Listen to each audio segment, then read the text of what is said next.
And good morning, everyone, and good afternoon, and good evening, whatever the case may be around this rotating globe. Welcome to a live edition, yes, I'm really here, of The Other Side of Midnight.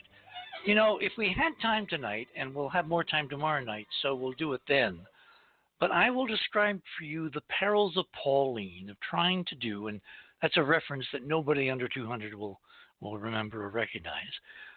I will describe for you tomorrow night, the opening of the show, I promise, the kind of perils of Pauline journey of trying to do a live radio show from the middle of a desert in the winter when things happen. And I'll only give you a hint tonight. It involves the snapping, in my case, of 7 simultaneous telephone poles. And we'll just kind of leave it there. My guests tonight are two people that I wanted to talk to for a very, very long time, because the news, if you watch the news, anything which is not totally 100% day and night 24/7 impeachment, the planet itself was recognized this week by the Person of the Year award on Time magazine's cover to this young 16-year-old activist, Greta Thunberg, in her cause, in her championship, in her crusade to solve the problem of global warming. Now, we're not going to get in tonight to the conversations that Dane Wigington and I have had as to the ultimate cause of global warming. I think he and I differ in some essentials on that, and I may allude to that sometime during the show, or I may not. Certainly when Dane is back on, I will talk to him again about it. His basic thesis is the problem is not only not fossil fuels, but it's because the deep state, the hidden government, the guys behind the scenes, whatever you want to call them, they have been working on the planetary environment for over 70 years, trying to modify it in various ways, and it's his contention that it's the side effects of this geoengineering which is resulting in the current warming, collapse of certain ecosystems that we're observing, corals, rainforests, etc., etc. My take on it is a little broader, because many years ago, David Wilcock and I did a joint paper. I think it was just a few days before my friend in Connecticut, Jeane Manning, was murdered, that we had come to the conclusion, based on data from all over the solar system, that there was a solar system-wide warming, up to and including Pluto. And when you monitor the sun and you match sun records against what's been going on in terms of temperatures on Mars, temperatures on Pluto, they don't match. The temperatures of the planets and their environments that NASA's been monitoring have warmed up significantly over the last couple of decades, but the sun, if anything, is actually less active than it has been for a very long time. And so in the mainstream, there's a disconnect. No one can seem to understand why, if the sun is not doing it, and yet Pluto is responding to some unseen heat source, what could be the mechanism? Well, to me, the answer for many years has been obvious, and that is the real physics, the hyperdimensional torsion field model, which predicts these kinds of energy exchanges that are not transported via visible electromagnetic radiation, but result in the deposition of energy in various places in the solar system. In other words, heating without a visible mechanism. And that's a very long, complicated discussion having to do in part with the Parker Solar Probe, which is NASA's mission to the sun, which has found some really interesting new data that fits into this idea that it's not just sunlight, streaming, being intercepted by the Earth, which is the cause of global warming, but there's an unseen of ultra physics component, which is obviously not part of any mainstream discussion. That being said, it's really a good idea to look to alternative energy sources on this planet than fossil fuels. I mean, so-called fossil fuels, and I use the word so-called because there is some debate as to how old they are, how ancient they are, if they're, ground-up dinosaurs and whatever from 60, 70 million years ago, or they're of a more recent origin. Regardless of their origin, there seems to be a kind of a cost-benefit ratio of the amount of energy, the amount of money, because energy is really money, to go get them. And why would we need them? Because of the entire petrochemical industry. Fossil fuels, carbon fuels, are much too valuable to be burned. There's stuff you can make out of them. Then you can easily recycle the stuff you make out of them endlessly over and over. And tomorrow night we're going to talk a bit more about that when we talk about another subject, which is kind of a life-giving Christmas present that we're going to announce, I believe, tomorrow night. If I'm wrong, Cynthia will gently correct me. Point is, tonight's discussion is going to be about alternatives to fossil fuels, but not the kinds of alternatives that you've been hearing about in the mainstream. Because we're not going to talk about windmills. We're not going to talk about, except maybe obliquely, solar cells. We're not going to talk about deep ocean energy exchange systems. We're not going to talk about all the exotic but alternative energy mainstreaming systems that we've heard about in the last several years, even decades. We're going to talk about something so radical, so disruptive, but so real that it has literally been forbidden from reaching the marketplace. And when I say forbidden, we'll probably be sharing some interesting horror stories tonight about how this life-giving technology, this insight into how physics of energy really works, and where ultimately infinite, and I mean infinite, like you could never run out of it, infinite, and ecologically totally compatible energy has been kept from us, not because I believe, my personal opinion, of economics, big bad oil companies, the greedy, the dollar, and all that. But I frankly think it's because of much more arcane and ultimately much more important reasons. And we'll get into that probably toward the third hour.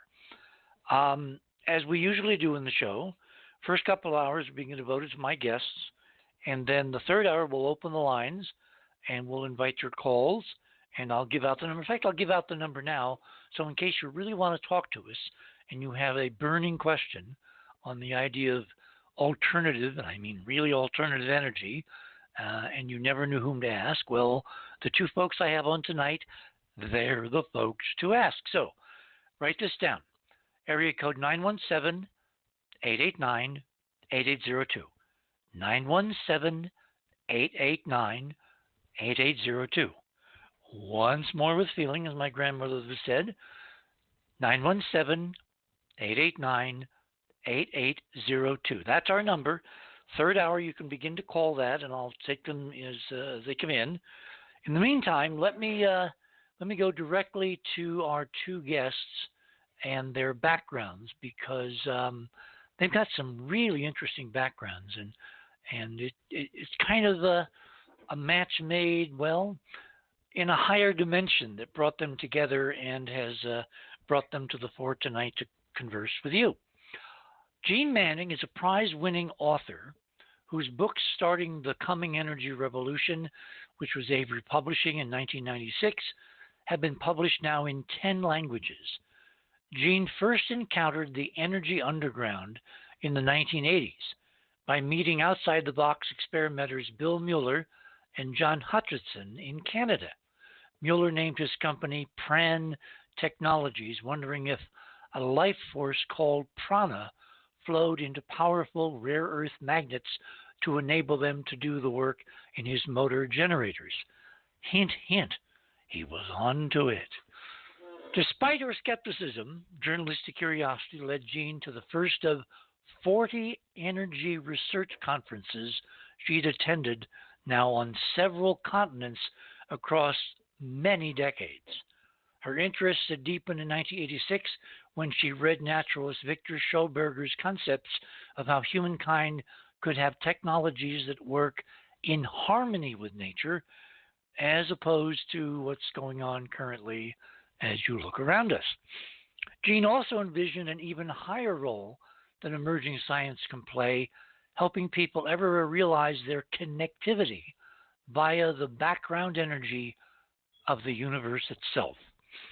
Jeane's interviewed many dozens now of inspired inventors, courageous engineers, and bleeding-edge physicists in Europe and North America. She's chronicled their struggles by writing endless articles and books for the public on this soon-to-be-born revolution. Now, in recent years, Jeane's been an invited speaker at conferences in 5 countries. The most unusual invitation came from the Secretary of State of an unnamed Asian country. Oh, I know that drill. That happened to me when I spoke at the UN. And as a result, Jeane became a panelist at the International Women's Conference on Future Energy in 2017 in the capital of Kazakhstan. The decades of travels and those of Susan Manewich resulted in hidden energy, Tesla-inspired inventors, and a mindful path to energy abundance. And among the people who have praised her book is one longtime friend of ours, Paul Violet, who's been on the guest of this show several times. He praises their book, Hidden Energy, by describing it as a Kickstarter of a public dialogue to be part of an energy revolution. So without further ado, Jeane, welcome to the other side of midnight. Thank you, Richard. It's a pleasure to be on a show hosted by such a knowledgeable person. I've admired your work for a long time. Well, we'll see how that pans out as the morning goes on. Okay, Susan Manewich focuses on conscious leadership for the positive evolution of all life. She has spent over 20 years in the areas of leadership consulting, emotional intelligence, resonant technology, and better understanding human dynamics to successfully transition through these ongoing planetary changes. Susan grew up in Massachusetts in the United States, was a participant with the PEER, Program for Extraordinary Experience Research Group in Cambridge, Massachusetts, under John Mack, MD, an old friend of mine who's no longer with us. She graduated with a master's in science focusing on organizational behavior and development. Some of Susan's professional accomplishments are in the field of conscious leadership development and emotional intelligence, where her work has been consistently well praised by her clients around the globe, including Harvard Business School, Yale University, University of Chicago, GSB, London Business School, and many others. Susan is a published author in several pieces of emotional intelligence work. She was a lead researcher and author with Dr. John Climo on a paper entitled Scientific Information Received by Contact Experiencers, and is the co-author, along with Jeane Manning, of Hidden Energy, published recently, last few weeks in 2019. Susan has given several public talks around the country regarding consciousness and the new energy technologies. So, Susan, welcome to the party. Thank you so much, Richard. I'm happy that we're staying up late and look forward to the next couple of hours. That's only the 4th time she's mentioned how late she stayed up to this show, folks. Obviously, it's a sore point. Susan is a morning person. That's very true. And the show is not. So, okay, Jeane, let me start with you. I've known you and I've known about you for decades, but I've never really delved into your own personal history or your background or that moment in your life when you looked around and said, my God, they're not telling me the truth. So tell us, when did that aha moment that there was a lot more going on that we've been allowed to realize kind of hit you? Actually, there were a number of aha moments through all these decades and decades. And it actually, what opened me up to possibilities, even before I ever met one of the inventors, actually was spiritual studies and spiritual experiences. And then I realized, they're not telling us everything, that.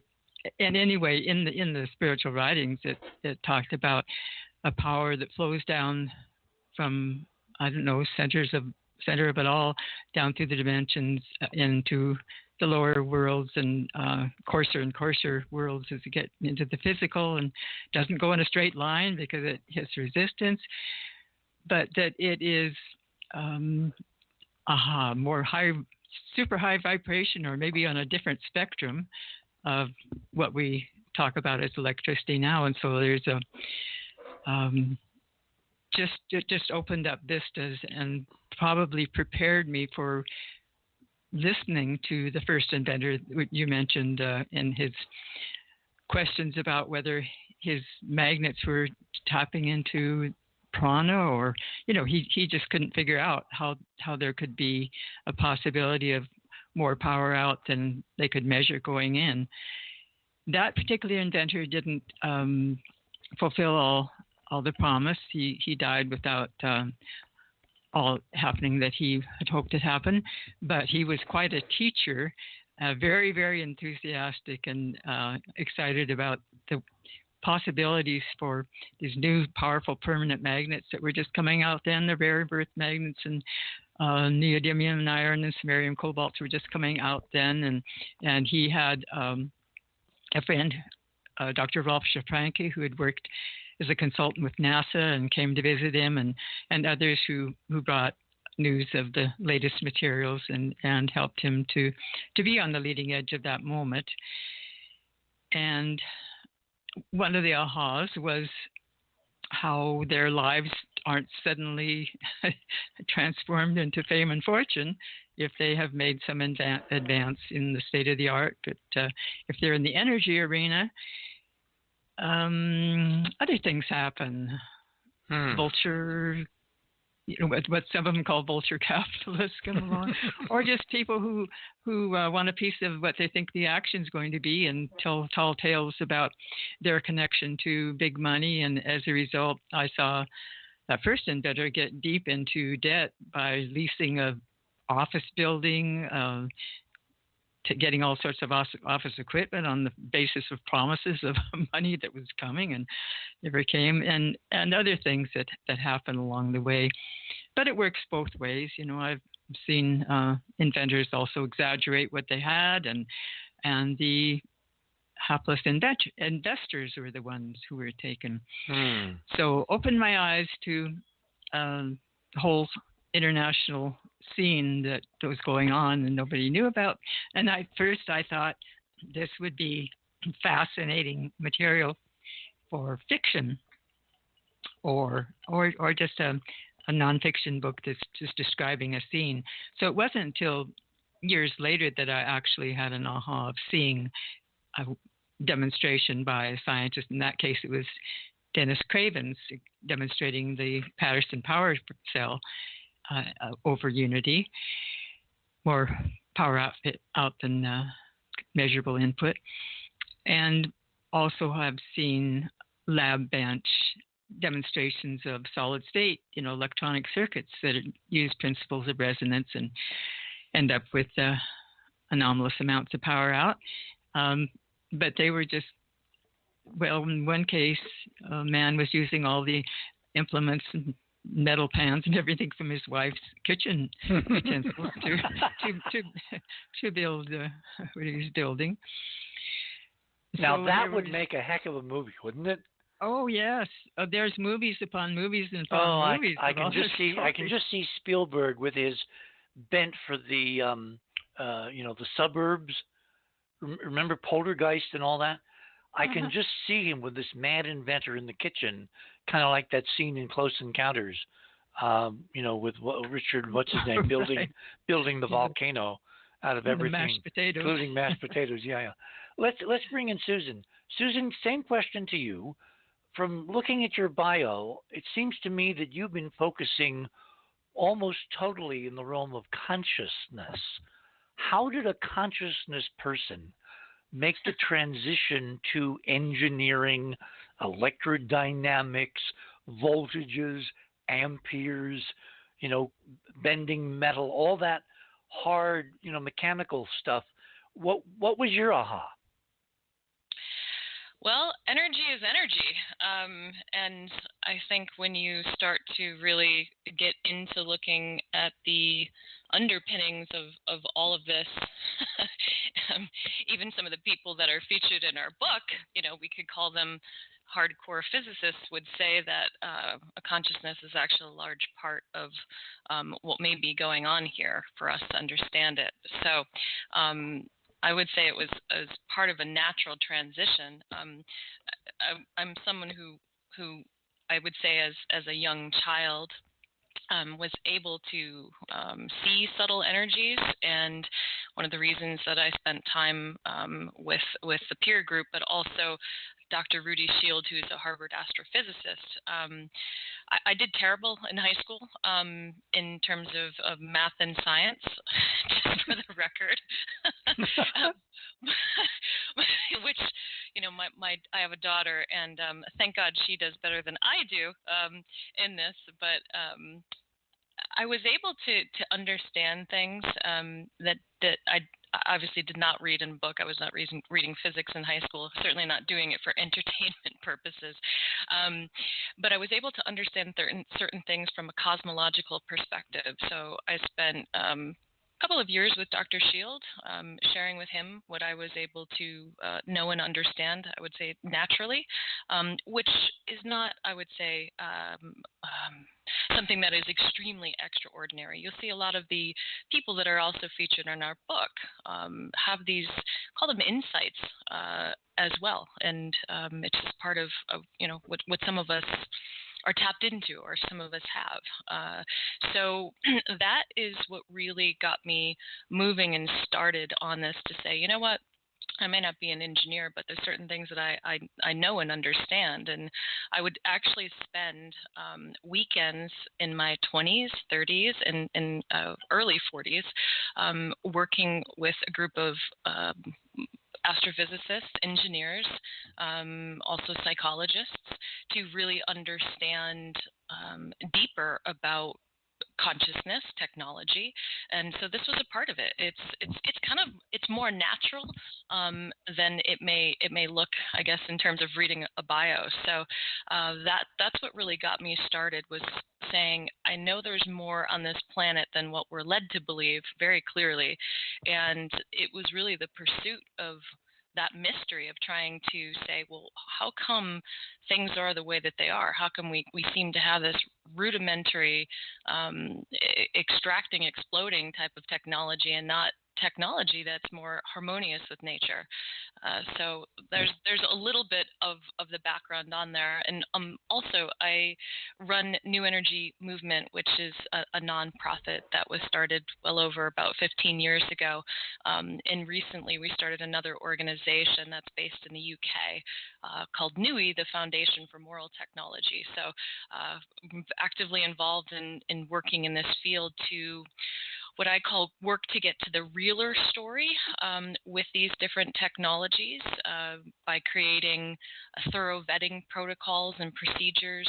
Because as Jeane alluded to, one of the things is, in this arena, you can get a lot of stories, and the stories are wildly interesting. They certainly make for tremendous movies, as you said. I mean, there's things that have happened that, in a week that I never thought would happen in my life in this arena. And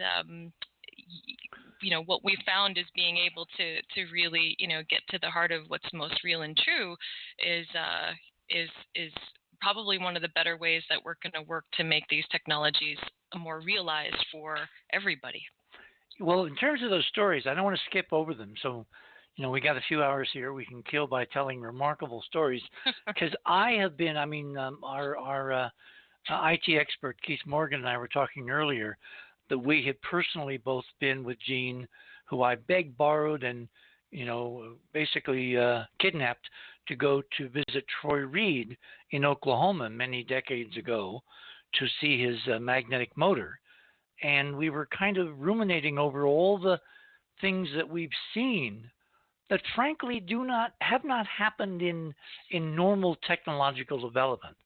So if anybody gets the idea we're going to be talking about the normal, American build-a-better mousetrap and the world will be the path to your door, no, in this case, they'll come to your door and beat you, period.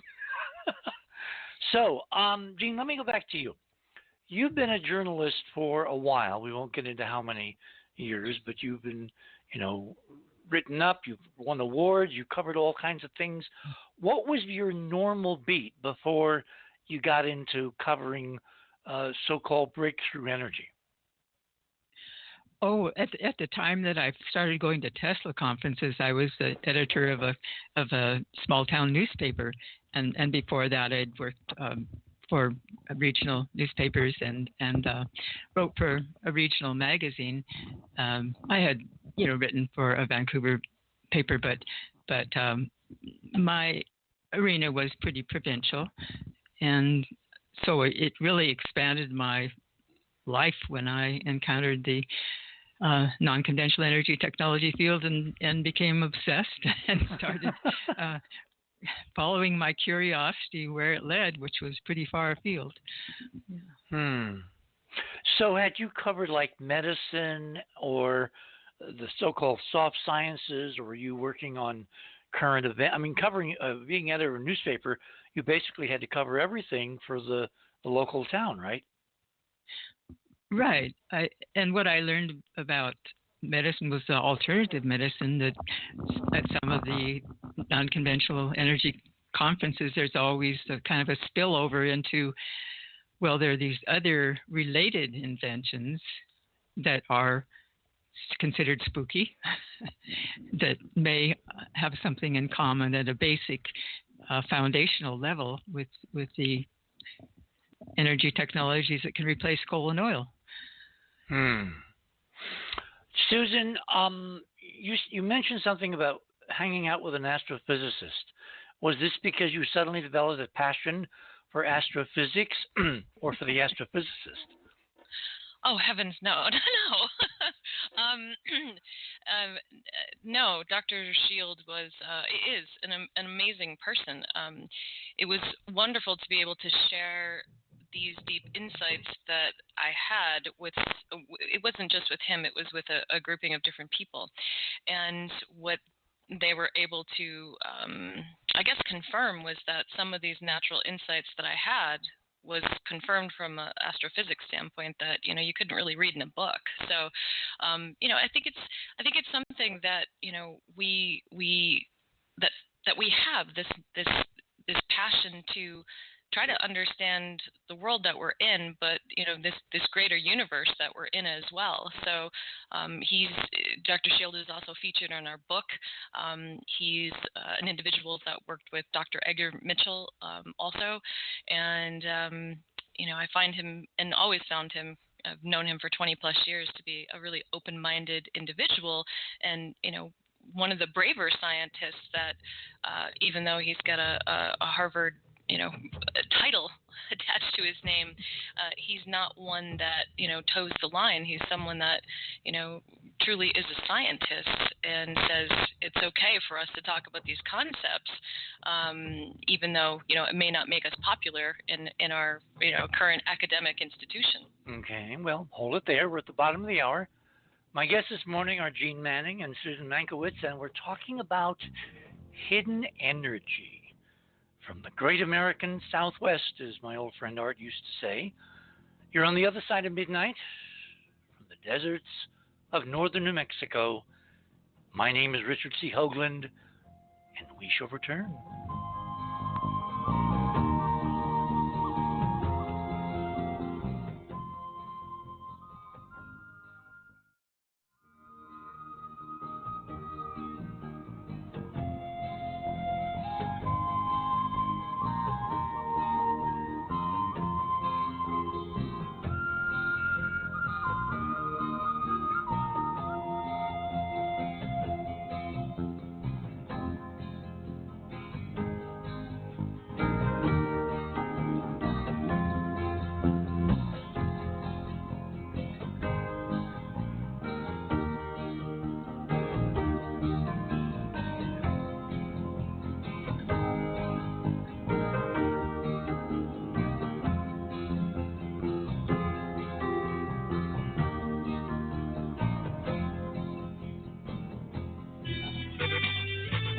theothersideofmidnight.com. Tune in to listen to Richard C. Hoagland and his fascinating guests. Join Club 19.5 to get access to exclusive member benefits. Listen to past episodes anytime on any device. Search the archives of over 180 episodes.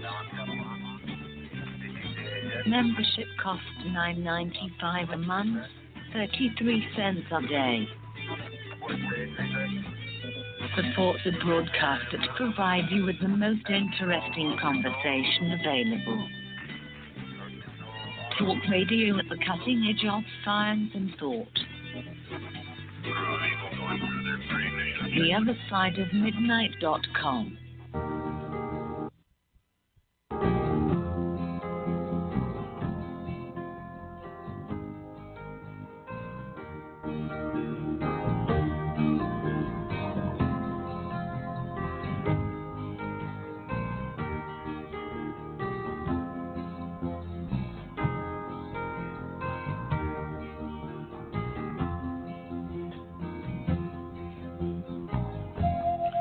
And welcome back, everybody.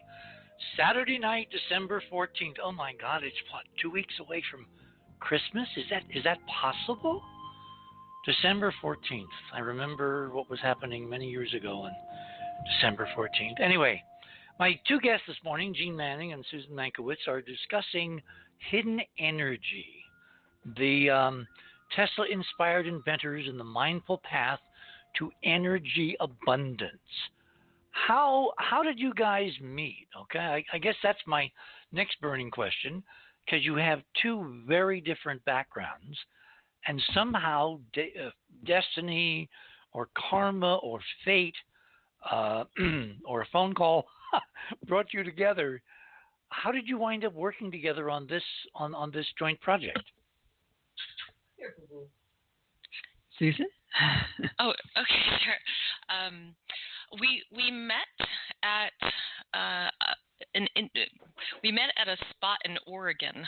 There was a meeting that was organized by an individual that was really wanting to, I guess, more activate this field in this arena in, was it, Jeane, 2015?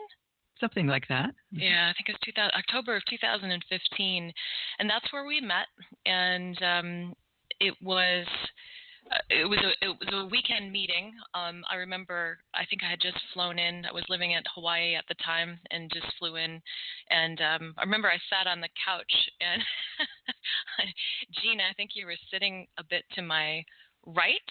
And I remember, wow, we have a lady here. This is nice. You just don't typically see women in this arena, and she seems like a really nice person. So that was my first interaction, and we had all stayed at this house for this weekend meeting, and we all got a chance to know one another a little bit better. And it was my first, again, meeting with some of the people that were a part of New Energy movement, and some people that were associated with it, so to speak, but not formally involved.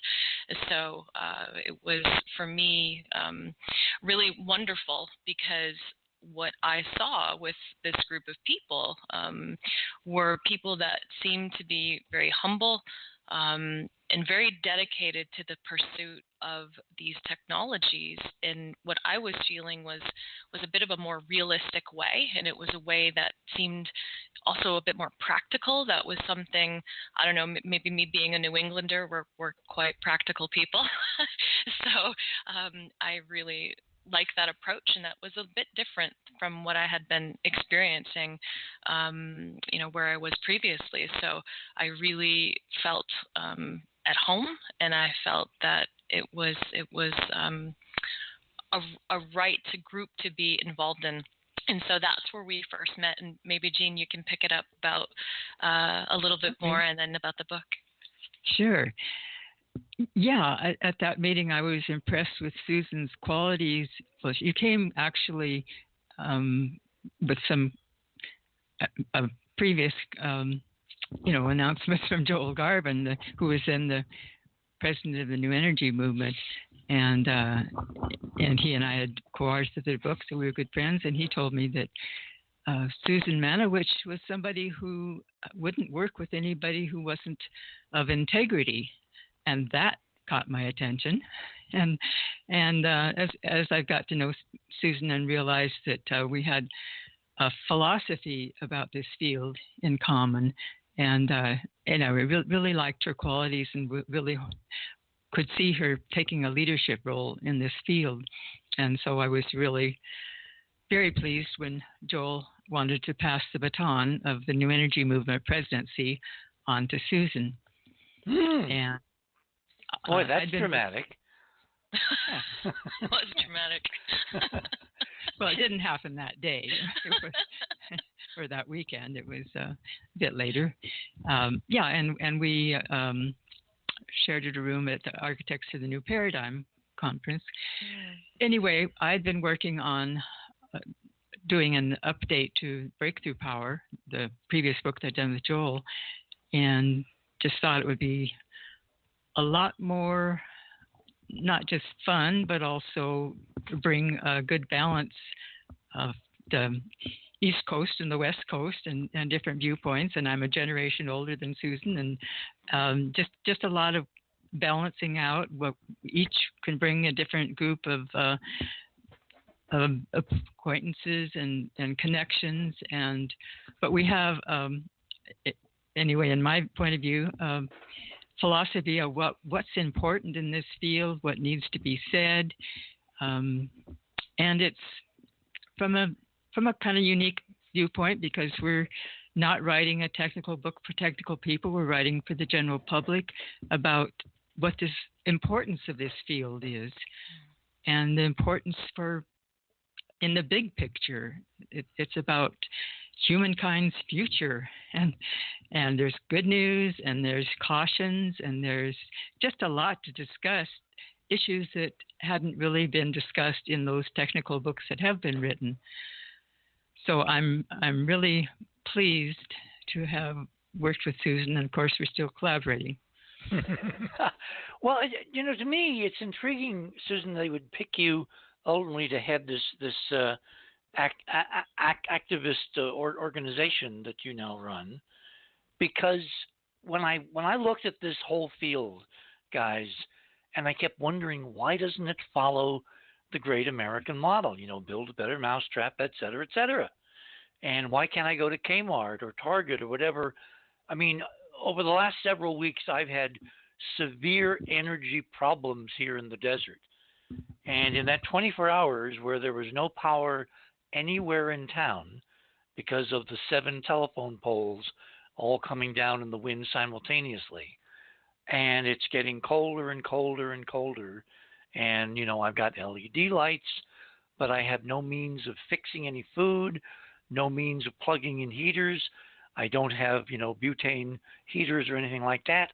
I'm literally, there's a TV show called Naked and Afraid. Well, the only part of that was the fact I wasn't naked, but believe me, I was very bundled.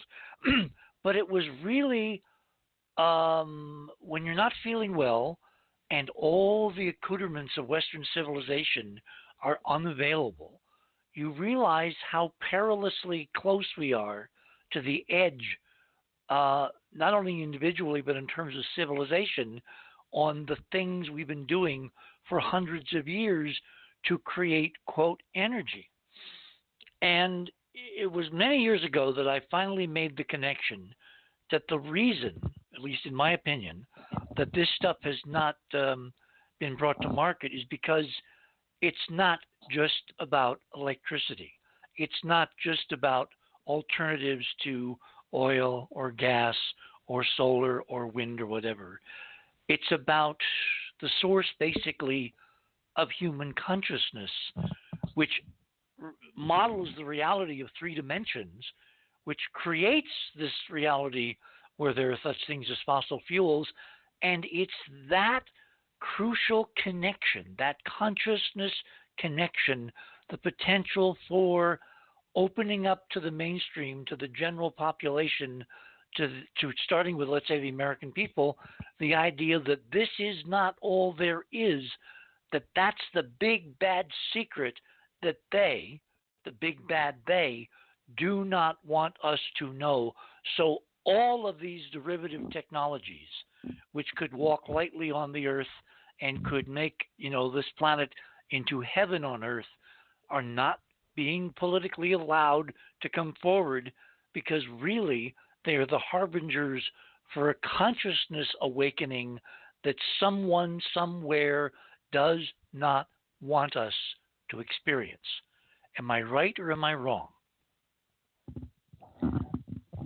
It's amazing how much of the picture you've presented there. Well, I mean, nothing else to me explains it, because all of these gadgets, they really work. Some of them work bad, like all technology. Some of them work better.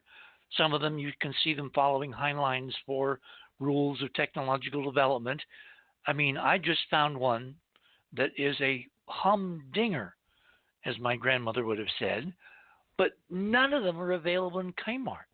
So let's go to that question first. What are how do you guys see this lack of the availability of what is physically obviously doable for decade after decade after decade? And are we on the edge potentially of a political consciousness revolution where this desperately needed new technology comes into its own, and we finally can use it to save the earth and ourselves? Anybody who wants that? Yeah, thanks, Jeane. Well, okay, so you brought up a lot there, and I can feel my heart pumping a little bit stronger here. We have hours. Yeah, no, it's good. It's really good. It's really good, because I think, like Jeane just said, I mean, you really just brought it to the heart of this. Let me tell you a little story. When I was asked by Joel, I was sitting in a car. It was cold in December. The end of November, beginning of December. It was very cold in a car, and I was in Somerville, Massachusetts. Know it well. Okay, you know it well. Well, I used to live in Springfield. You're kidding. No. Oh my goodness. Used to run back and forth down the Mass Turnpike, the most expensive, main street in America. Yeah, which was supposed to be abolished a while ago, and now it's still running and charging us. Keep going. Went to Tanglewood in the summer, and spent a lot of time in Boston. So yeah, I'm a New England kid. So you're sitting in a cold Massachusetts night. Yes. And I get this phone call. From Joel, and I'm getting ready to go into my niece's apartment at that point. I was visiting her, and that's when Joel, who is the former president of NEM, asked me to NEM, New Energy Movement. Thank you. Asked me to take over the whole organization, and I remember I was very tired that day, and it was at night, because I had been taking care of my dad, who had cancer, and he was at Mass General for, in and out of the hospital. As anybody has taken, care of loved ones with cancer, that they get treated at the hospital, it's a to-do for a very, very long time. So I remember thinking to myself, because I had just moved back from Hawaii to Massachusetts, and of course, when I say cold, it's because I was used to being warm for a good couple of years, Richard. And so it was. You remember that moment, but I remember saying yes, and thinking to myself, "What just came out of my mouth? What am I, crazy? Why am I doing this? This is ridiculous. Like, why am I in the process of saying yes to something where I'm not sure, really where I'm supposed to be living in the world right now, and what am I doing? Because life turns over when you go through these big transitions, right? And so here I'm saying yes to this, but I can feel this thing on a deeper level, like, you're supposed to do this, Susan, right? But logically, it was like, I don't want to do this. This is too much work, and I'm busy, and I've got things that I've got to take care of. So, and plus, I was in the process of taking a more flexible consulting position at the time in Boston. So, long story short, why I brought that up is because when I took the position, what I really started to realize, and it took me a while to figure it out. People, when you take over something new, I think everybody expects that you're going to come in and immediately just make everything like a beautiful storefront. You're just going to get all the items in there, and you're going to put everything up on the shelves, and here you go, everybody, here we are. But this field is different. You think? Different. Yeah. Really, Susan? This field is different. So what I did, Jeane, did you ever take her aside and tell her, now you got to understand what you're getting yourself into? No, I would say we had a lot of fun discussions about, exchanging stories, which thank God, Jeane has the experience that she has, because it helped to normalize what I was going through a bit, right? And again, thank God that we have each other and had each other for that experience. But I really needed to understand and take what I knew for myself was how I saw things being either truthful or less truthful, accurate or more inaccurate. And it took me a while, like I said, probably a good 2 years to really figure out what was important in this arena and how to really address it. So I ended up working with and still work with an engineer who we have a very incredible professional collegial relationship where we looked at the vetting. We said, you know what, there's not a lot of good vetting protocols that are in this arena, number one. And number two... Well, hang on. Meaning to decide whether a given inventor's technology really works, or as Jeane Maliff used to say to me, it's vaporware.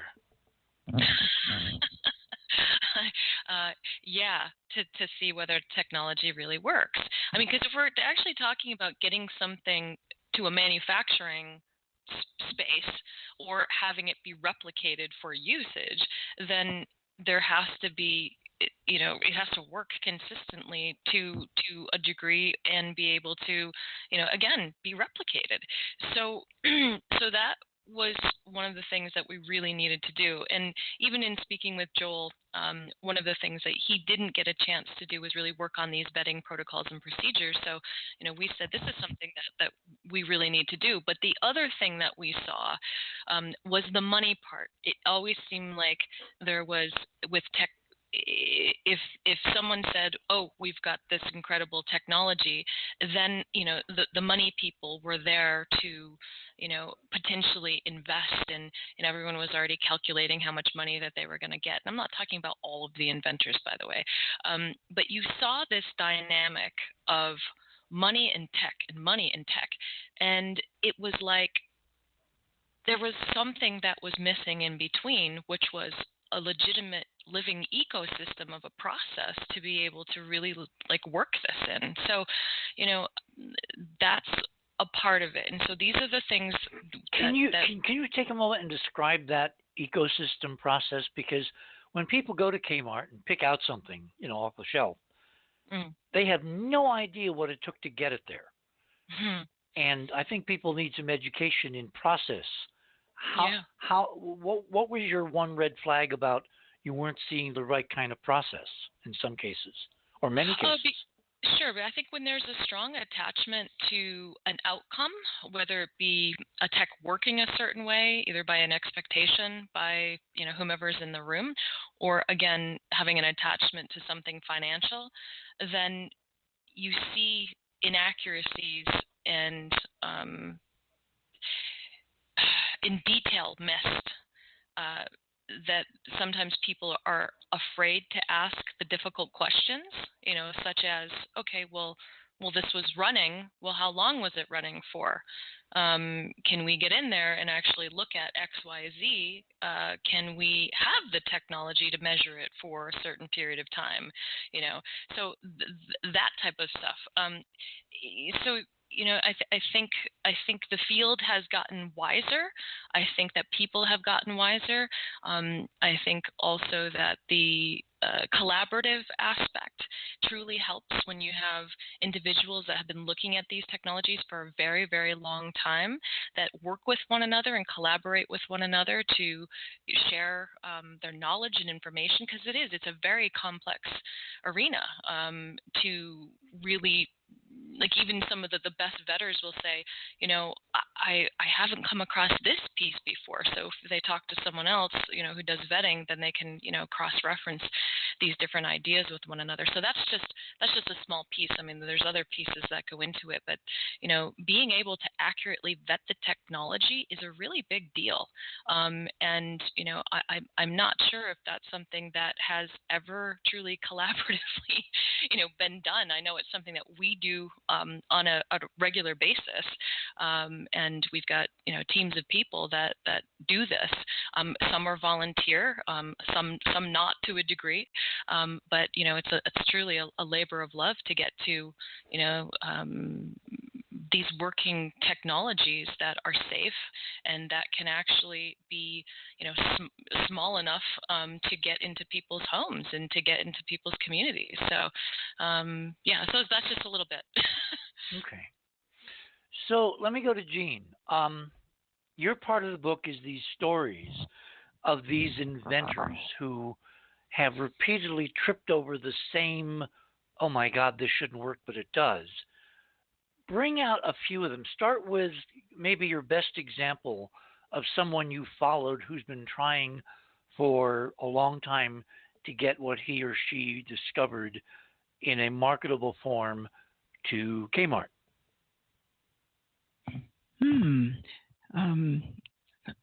It's not on the top of my head, but Paul Babcock came to mind, and I'd have to open the book to remember all the details that I've learned about him over the years. But he